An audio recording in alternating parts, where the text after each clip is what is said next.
Good evening, everybody. Welcome to Beneath the Surface here at WCAP Radio. Glad you could join us tonight.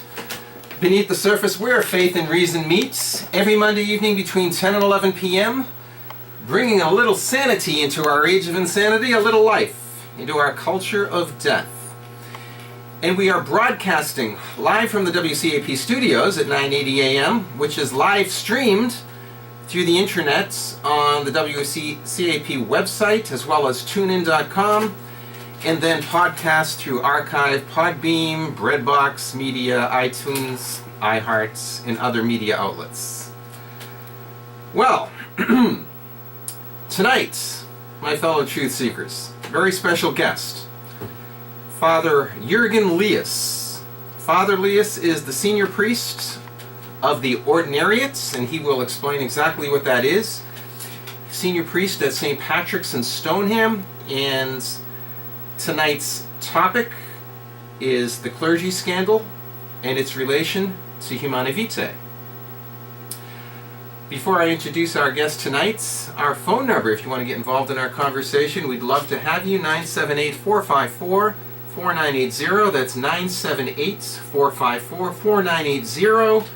Or you could jot your comments down at facebook.com/fellowtruthseekers. Well, welcome Beneath the Surface, Father. It's wonderful to be here again.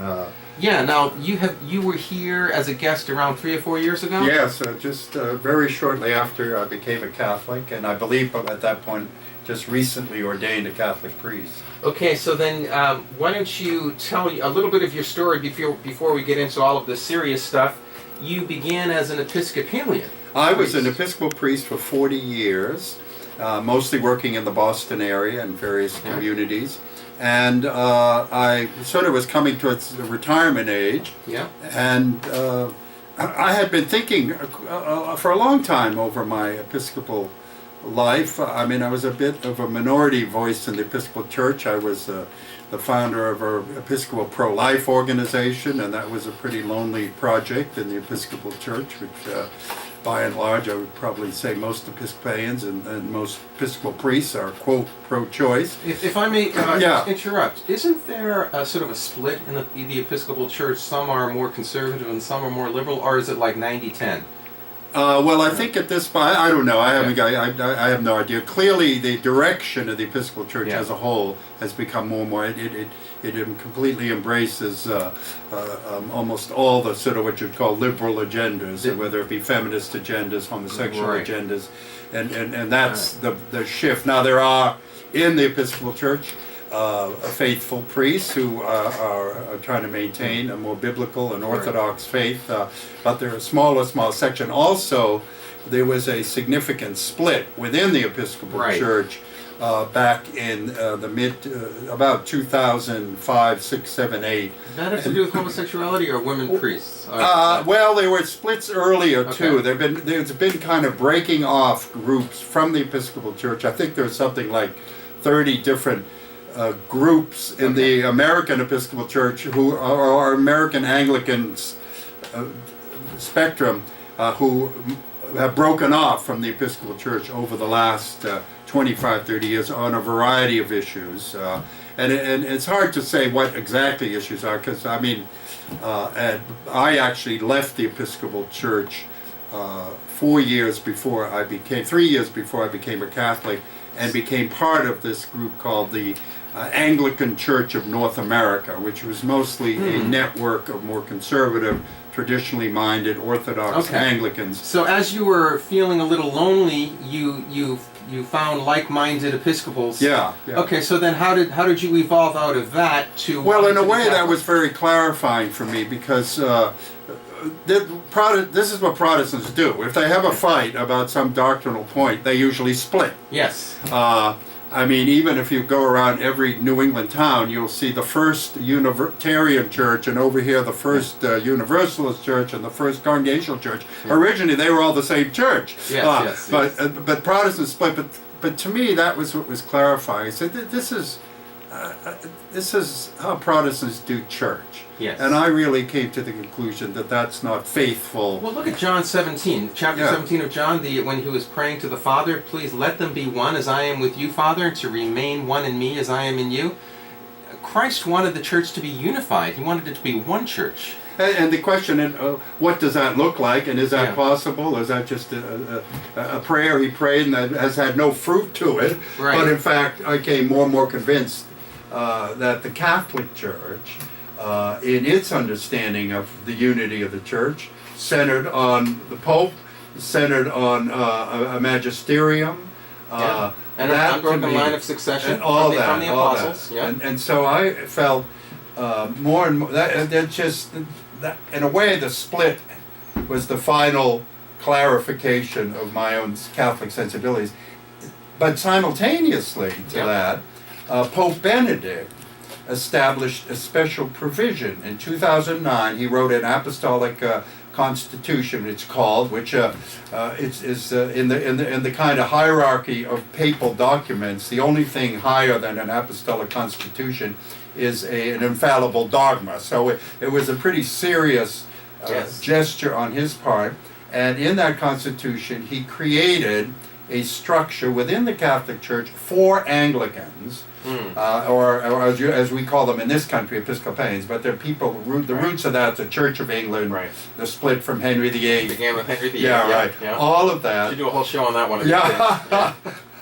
And it was a structure within the Catholic Church for Anglicans to come into the Catholic Church to be in full communion with the Vatican. But he allowed a provision. He said, we want you not to leave your Anglican traditions behind you, but assuming that they were in consonance with Catholic faith. Sure. Whatever truly is true is welcome in the Catholic Church. And he said something very interesting: to both preserve and to share. And so these structures he labeled ordinariates. Now that's a big fancy word, but it's a synonym for diocese. Yeah. A diocese, as you know, is a geographic area. The only difference is it's not a geographic diocese. It's a personal ordinaria, which means it has to do with people who are members. For example, there's a military ordinaria. That's an actual diocese, but it's not a geographic diocese. Right. It's a diocese related to the armed forces. So that they would have then they have a bishop of the armed forces, Catholic bishop, and all the chaplains are priests of the military. How would you compare the Anglican ordinariate to, say, Eastern Rite Catholics? Well, because we are, that was actually part of the conversation that the Vatican had in the development of this scheme, because there was a thought, well, maybe we could create an Anglican Rite. Right. Similar to the Eastern rites, but wisely so. The Pope Benedict said, well, the problem is the Anglican is not a separate rite. It's a breakaway from the Catholic Church. It's part of the Western Rite. Yeah. And so if we want to reunify it, it really needs to be reunified into the Western Rite. And so I am a Western Rite, Latin Rite Catholic priest. Yeah. I'm not an Eastern Rite, but we have a provision of our own bishop, who is a bishop in the Conference of Bishops. He's an American bishop. But we have our own churches. We have roughly 40, 50 parishes scattered all around North America. It includes Canada, by the way. And we have roughly now maybe 70, 80 priests. And you keep some of your traditions. Exactly. For example, if you came to a Mass at an ordinary church, now I started a community called St. Gregory the Great as an ordinary parish. How would it be different than a Catholic Mass? I jokingly say it's like the Latin Mass only in Elizabethan English. It's in fact a more traditional Mass, interestingly enough, than the average Catholic Mass you get in the average Catholic Church. It is, but it is sort of taken from what we call in the Anglican tradition, one of the treasures of Anglicanism is a thing called the Book of Common Prayer. It is the liturgical book that has been in Anglicanism since the 1500s, when the Anglican Church was formed after splitting from Rome. And it's most people say it's a liturgical treasure. The beautiful prayers, beautiful. I mean, there was a liturgical sensibility, and that has been allowed to be received into the Catholic Church with some amendments. There are some things in it that are a little too Protestant. Okay, a little theological tweaking. Yeah, tweaking, but not of significant substance. Right. And so the liturgy. Would actually in ordinary parish we can use the Novus Order. We don't have to use it. We have permission to use either the Novus Order, which is the standard liturgy in the Catholic Church, or our own right. And so, anyway, for 4 years I had a parish in St. Gregory. For a variety of personal reasons, I asked the bishop after 4 years that I needed to give that up. And so the community still exists. They meet in Brookline now. They had been meeting in Stoneham, where I serve now. But and then there are other traditions. Obviously, I'm married, which is you're a married priest. I'm a married priest. So one of the few that are around. One of the things I jokingly say was when Benedict said you could bring our Anglican traditions and preserve them in the Catholic Church, and one of those traditions I most appreciate was I got to keep my wife. So, and we're actually been married. Now, did she like that idea? Well, she let me put you. She's not a Catholic yet. I'm still praying daily that somehow that journey might happen. Okay. Did that cause a little friction, if I may ask? Friction, not so much in our marriage, but in our conversations when it comes to politics and religion.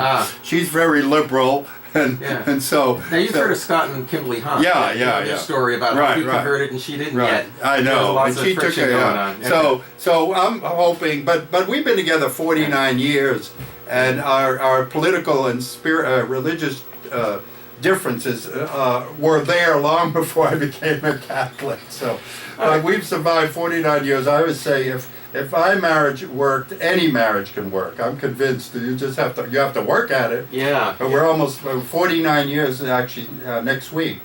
Wow, congratulations in advance. Yeah. Excellent. So bottom line is you are a Catholic priest of the Anglican ordinary? No, the Episcopal ordinary. Well, they actually prefer we don't use the word Anglican or Episcopal, which it's called the personal ordinariate, interesting enough, of the Chair of St. Peter. Of the Chair of St. Peter. That's the one thing Anglicans would never adhere to, the Chair of St. Peter. That's good stuff. And in a way we're emphasizing we bring Anglican heritage with us, but we're Catholics. And the distinctive thing, of course, about being Catholic is the Chair of St. Peter. The Chair of St. Peter. The papacy. That was, in many ways, a lot of Anglicanism, if you study it, is very Catholic. I mean, among the churches I was in, we would have the Rosary, we had the Mass. Really? Some churches even called it the Mass. We would have devotion to the saints. That was my next question. The saints, the Blessed Virgin Mary. We could believe in purgatory. I mean, almost everything that is in Catholic theology has been in parts of Anglican. The difference in Anglicanism is you could have this stuff, but you didn't have to have it. Right. And that's optional. And in fact, that's Anglicans. Everything's optional. Now, over here, when Anglicans came to the United States, they became Episcopalians. Right. And the bottom line is, in the last 40, 50 years or so, Episcopalians have become more and more secularized to the point where you felt uncomfortable. And so you came over, you became a priest. But I went to a homily of yours celebrating the 50th anniversary of Humanae Vitae a month ago. Yes, at the end of July 25th, right. The 50th anniversary. And you had mentioned in your homily not only that, but it was also the teachings of human sexuality, beginning with Humanae Vitae, that caught your attention and began to tug at your heart. You want to elaborate a little bit about this? Well, I already mentioned, one thing was the abortion issue. Okay. Early on, I felt the call from God to speak up for the unborn in the context of the Episcopal Church, and started a chapter of what's called the National Organization of Episcopalians for Life, and worked for pro-life stuff. Naturally, being involved in the pro-life movement, you're mostly dealing with Catholics, and then as the sexual revolution continued and started unfolding in other ways, I just found in my own spiritual journey and my own understanding of the Scripture and the teachings of the Christian teachings about sexual life, I found myself more and more a minority voice in the Episcopal Church. That included divorce. I mean, the Episcopal Church, it's interesting because Anglicanism kind of started from a divorce, although technically it wasn't a divorce, it was an annulment. 7 annulments was what Henry VIII gave himself. He gave himself the annulment. Oh, well, he had his bishop. Okay. He didn't, yeah, but his archbishop graciously, because if he didn't give him the annulment, he probably would have been beheaded, but so. Okay, the video can't hear it, but we can. The music is telling us we need to take our first break. First break already. The first of 3 sections for the show tonight. You're listening to Beneath the Surface. Paul Morano here with my guest tonight, Father Jurgen Liaas. And the topic of tonight is the Clergy Scandal and its relation to Humanae Vitae. And we're going to talk more about the Clergy Scandal. So don't go away, 978-454-4980 if you want to get in touch with us. 978-454-4980. We'll be right back.